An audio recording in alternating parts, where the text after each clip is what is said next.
My name's James Morton. I like to bake. I love bread, as you can see. I've got a book coming out soon. It's called Brilliant Bread, and I'm very proud of it, so I hope you enjoy it. You can make mug bread with nothing but a mug, the ingredients, a bowl, you can forgo the bowl if you wish, and a baking tray. It's very easy to do. And I'll show you just how easy just now. So you just fill up a mug once, twice-ish, and I say probably about a quarter again of flour, and that's your flour. You then visualize the bottom of your mug and you just coat that in salt, and that's about right. And just add that in on one side. Then you can add your sachet of yeast and just rub those in.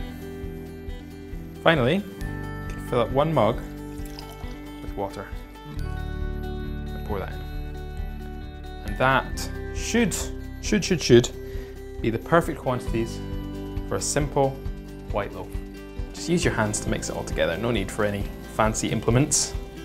If you use wholemeal flour, add a bit extra water. So as you can see, it's all come together now. I'm just going to leave it in the bowl for an hour or so, just to prove and to get ready, and for the gluten to develop. And then we'll look at it again and shape it properly. Right, a lot of recipes say to grease your tin. I'm not going to do that. I'm going to flour my tin. So I'm just going to do that. And that should, hopefully, all that flour, stop our mug bread sticking to it. And once that's done, just take a wee bit more flour. Now be quite stingy with your flour when it comes to shaping.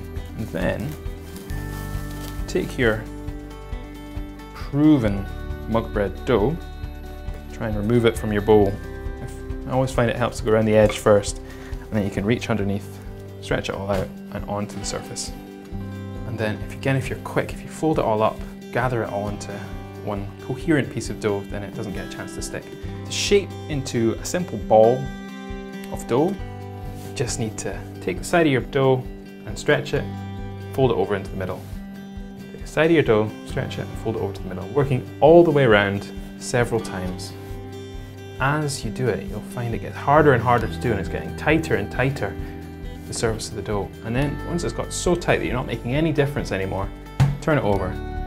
Now you want to cup your hands underneath and turn it at the same time, and it'll just get that bit tighter and more ball-shaped. So I'll take our mug bread and we're going to place it on our well-floured tray and just have a wee bit more flour on top for a bit of contrast when it's baked. And leave that to prove now for 1 more hour, and then bake it at 210 for about 40 minutes, 45 minutes. We're at the final stage of our mug bread. I'm going to score this with my serrated knife and then plop it straight in the oven and throw a mug of water onto the bottom of the oven to create some steam. Okay, so that's scored. So plop this into the oven. And steam's there for several reasons. The first is it stops the crust forming during the early stages of the bake, which means the bread can expand more in the oven.